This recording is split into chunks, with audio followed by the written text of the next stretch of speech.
جوان بود اندر عصر موسی، به فسق و معصیت عمرش سر و پا.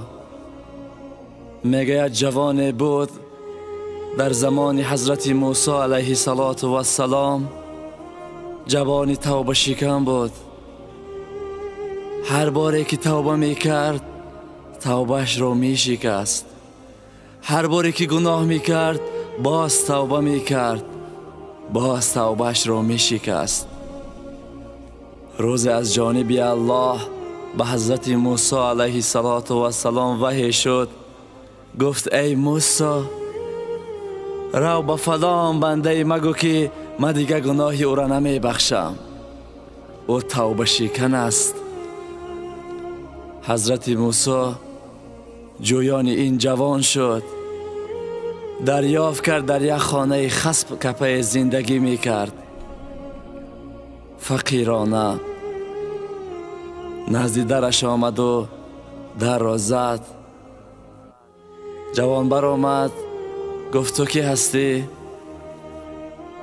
گفت السلام علیکم و رحمت الله.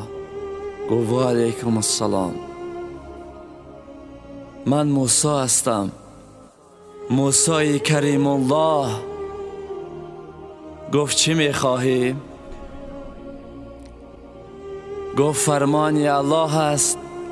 گفت رو به همو بنده مگو که من دیگه گناهی او را نمی بخشم، او توبه شکن است. میگه وقتی این جوان این سخن شنید، گفت خدا چی گفت؟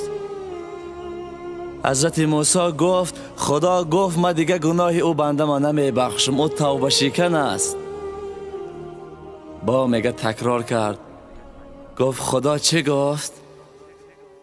میگه گفت خدا گناهی تو را دیگر نمی بخشد. این جوان گفت خدا مرا عذاب میکنه؟ گفت نه، توبت را قبول نمی کند. وقتی حضرت موسی علیه السلام از نزد این جوان که رفت، این جوان میگه پای افضالهای خود را از پا بدر کرد، یک خلطه دیگری را قوم گرفت و در ارکان خود بار کرد، به یک دشت رفت، یک قامزاری که به نهایت گرم بود. رفت در همونجا نشست، گفت خدایا به موسی گفتی که من همو بنده من نمی بخشم، میل مرا نبخش، مرا عذاب که من پاهم بسوزه. خدایا با جز درگاه تو دیگر درگاهی نیست، کجا برم؟ میگه چنان ناله و گریه میکرد که عرش خدا به لرزه در آمد. لحظه نگذشت از زیر قدمهایش سبزه می برآمد. تار سرش را میگه ابرها فرا گرفتند، سایگیش میکردند. میگه این جوان این حالت دید، ناز کرد و از آنجا خست یک جای دیگر رفت نشست. گفت خدایا و به موسی گفتی که من همو بنده من نمی بخشم، میل مرا نبخش، مرا عذاب کرد. میگه چنان گریه داشت که باز میگه از زیر قدمهاش سبزه ها می برآمد. تاری سرش را ابر فرا گرفته بود. میگه چنان گریه کرد که عرش خدا چنان به لرزه در آمد. خداوند به موسی امر کرد که ای موسی، برا به همو بنده ما بگو که من گناهی او را بخشیدم، توبهش را قبول کردم. حضرت موسی علیه السلام جویان این جوان شد، در یک دشت این را دریافت کرد. آمد نگاه کرد که به مثل یک کودک گریه دارد، به مثل یک کودک. گفت ای جوانی خوب، خوشا به حالت که الله تو را پذیرفت و گناهی تو را عفو کرد. میگه این جوان وقتی این سخن را شنید، گفت چی؟ گفت خدا تو را پذیرفت، گناهت را بخشید. باز میگه گفت خدا چه گفت؟ گفت خوشا به حالت که خدا گناهی تو را بخشید. وقتی میگه این سخن با پرگی از خود کرد شنید، به سوی آسمان خنده کرد و گفت خدایا خودت اینقدر مهربان باشی، من دیگه درگاهی کی برم؟ این هم مهربانی الله ما و شما را نشان میدهد که چگونه مهربان است.